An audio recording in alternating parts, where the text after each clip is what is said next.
안녕하십니까. 전종희 목사입니다. 8월 7일 수요일 매일 성경 묵상입니다. 예레미야 47장 1절에서 48장 10절의 말씀입니다. 바로가 가사를 치기 전에 블레셋 사람에 대하여 선지자 예레미야에게 임한 여호와의 말씀이라. 여호와께서 이와 같이 말씀하시되 보라, 물이 북쪽에서 일어나 물결치는 시내를 이루어 그 땅과 그 중에 있는 모든 것과 그 성읍과 거기에 사는 자들을 휩쓸리니 사람들이 부르짖으며 그 땅 모든 주민이 울부짖으리라. 군마의 발굽소리와 달리는 병거 바퀴가 진동하는 소리 때문에 아버지의 손맥이 풀려서 자기의 자녀를 돌보지 못하리니 이는 블레셋 사람을 유린하시며 두로와 시돈에 남아있는 바 도와줄 자를 다 끊어버리시는 날이 올 것임이라. 여호와께서 갑돌섬에 남아있는 블레셋 사람을 유린하시리라. 가사는 대머리가 되었고 아스글론과 그들에게 남아있는 평지가 잠잠하게 되었나니 너가 너의 몸 배기를 어느 때까지 하겠느냐. 오라, 여호와의 칼이여, 너가 언제까지 쉬지 않겠느냐. 너의 칼집에 들어가서 가만히 쉴지어다. 여호와께서 이를 명령하셨은즉 어떻게 잠잠하며 쉬겠느냐. 아스글론 해변을 치려하여 그가 정하셨느니라 하니라. 모압에 관한 것이라. 만군의 여호와 이스라엘의 하나님께서 이와 같이 말씀하시되 오호라 느보여, 그가 유린당하였도다. 기럇아임이 수치를 당하여 점령되었고 미스갑이 수치를 당하여 파괴되었으니 모압의 찬송 소리가 없어졌도다. 헤스본에서 무리가 그를 해하려고 악을 도모하고 이르기를 와서 그를 끊어서 나라를 이루지 못하게 하지 않은도다. 만맨이여, 너도 조용하게 되리니 칼이 너를 뒤쫓아가리라. 호로나임에서 부르짖는 소리여, 황폐와 큰 파멸이로다. 모압이 멸망을 당하여 그 어린 이들이 부르짖음이 들리는도다. 그들이 루틴 언덕으로 올라가면서 울고 호로나임 내리막길에서 파멸의 고통스러운 울부짖음을 듣는도다. 도망하여 너의 생명을 구원하여 광야의 노간주 나무같이 될지어다. 너가 너의 업적과 보물을 의뢰함으로 너도 정복당할 것이요 그모스는 그의 제사장들과 고관들과 함께 포로되어 갈 것이라. 파멸하는 자가 각 성읍에 이를 것인즉 한 성읍도 면하지 못할 것이며 골짜기가 멸망하였으며 평지는 파멸되어 여호와의 말씀과 같으리로다. 모압의 날개를 주어 나라 피하게 하라. 그 성읍들이 황폐하여 거기에 사는 자가 없으리로다. 여호와의 일을 게을리하는 자는 저주를 받을 것이요 자기 칼을 금하여 피를 흘리지 아니하는 자도 저주를 받을 것이리로다. 아멘.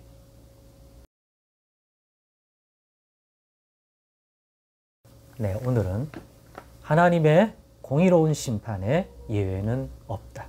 하나님의 공의로운 심판에 예외는 없다. 라는 제목으로 말씀 묵상을 갖겠습니다. 오늘 본문은 예레미야 47장과 48장에 대한 내용, 두 가지 내용을 갖고 있습니다. 그 내용인즉 하나님은 바벨론을 심판의 도구로 사용한다는 사실을 계속 알려드렸습니다. 그거 한결같습니다.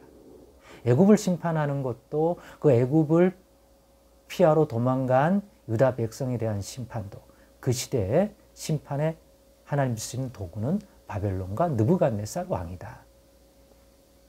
그렇기 때문에 이스라엘과 예루살렘, 즉 하나님의 언약하신 자기 백성들을 징계하고 심판하는 도구, 즉 하나님의 공의로운 판단을 통하여 하나님의 진노와 심판을 일으키는 죄와 불의를 일으킨 대상에 대하여 하나님의 이 진노의 심판, 즉 공의로 심판하실 그들이 저지른 그 불의와 악과 죄에 대한 하나님의 공의로운 판단에 의한 이 심판의 대상은 비단 자기 백성 유다와 예루살렘 곧 이스라엘 백성만 아니라 그 시대에 그 땅에 있는 애굽을 비롯한 모든 민족과 나라가 된다.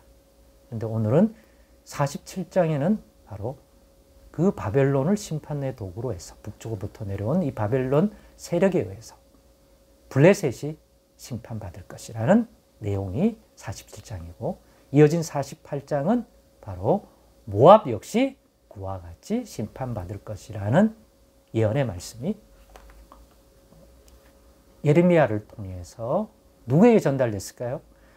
예레미야는 이스라엘 백성, 유다 백성들을 향하여 메시지를 전해주는 게 주 사역입니다. 그런데 블레셋 심판과 모압의 심판이라면 굳이 이스라엘 백성들이 들을 필요 있습니까? 모압에 사역하는 선지자, 블레셋에서 사역하는 선지자에게 전하면 되지 않을까요? 그런데 전에도 얘기했습니다마는 이스라엘 백성, 유다 백성, 예루살렘 거주하던 사람에게 이 시대에 전해주는 것은 자칫 잘못하면 앞에서는 애굽의 심판, 너희가 피하러 간 그 애굽이 너희의 피난처가 되지 못한다. 왜? 바벨론 느부갓네살 왕을 통하여 하나님의 심판이 거기에 미친다. 막을 수 없다. 그런데 다른 선택지로 모압을 택한다든가 블레셋을 택하도 마찬가지라는 거죠. 그러면 애굽이 아닌 블레셋을 선택하고 모압을 선택하면 거기는 하나님의 심판에 미치지 않느냐? 아니다. 보라. 예레미야 선지자가 말하지 않습니까?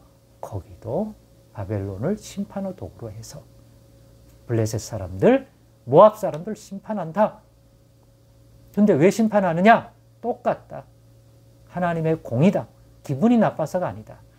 자기 백성 유다와 예루살렘을 심판할 때도 하나님의 공의로 판단할 때 그들과 맺은 언약 안에서 봤을 때 그들이 하나님과 맺은 신실한 언약을 지키지 않아서 우상 숭배하고 불의를 행하기 때문이다.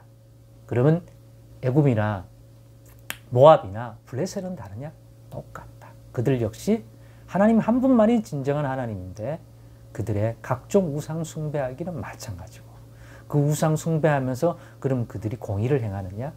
약한 자를 압제하고 탐심과 무력에 젖어 살아가는 권력자들과 그것을 탐하기는 모든 사람이 매한가지다. 그들의 죄악이 관영하고 그들의 불의가 넘치기 때문에 그들 역시 하나님이 이 시대에 쓰시는 심판과 징계의 도구인 바벨론과 느부갓네살 왕을 통해서 역시 하나님이 공의로운 판단 안에서 심판하신다. 그러니 일어난 심판을 하면은 예가 없다. 자기 백성 이스라엘만 심판하는 게 아니라 주변에 있는 모든 열방과 모든 민족에 대해서도 마찬가지다. 왜냐하면 이스라엘의 하나님 여호와는 이스라엘만의 하나님이 아니라 모든 나라와 민족의 유일하신 참 하나님이기 때문에 그들 역시도 구원도 심판도 궁극적으로는 이스라엘 하나님 여호와의 손에 의해서 이루어진다는 사실을 분명하게 깨닫게 해줄 수 있는 말씀입니다. 그러니 이게 이 메시지를, 이 예언의 말씀을 듣는 이스라엘 백성과 유다 백성, 하나님의 백성이 있다면 어떤 분별력을 가져야 할까요? 애굽이 아닌 다른 민족을 택한다고 해서 그것 역시도 구원의 방편이 될 수 없다.